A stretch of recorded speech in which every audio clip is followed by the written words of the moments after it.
લો હજી તો જાને આવી નથી અને લાડુઆ ખાવા માટે પહેલેથી પહોંચી ગયા. પાછા વળી જજો જોગી. હવે પછી તમે ને તમારો વિક્રમ ગામમાં પગ ના મૂકતા. પણ કેમ?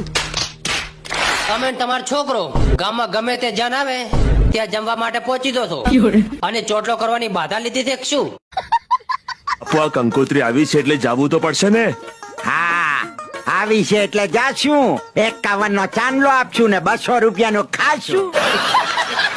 और अभी तो रुको, क्लाइमैक्स अभी बाकी है.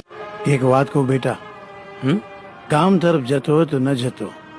કેમ? ગામમાં જિગ્નેશભાઈ ની જાન આવી છે અને મુખી તને ને મને લાડુઆ ખાવા માટે ના પાડી છે.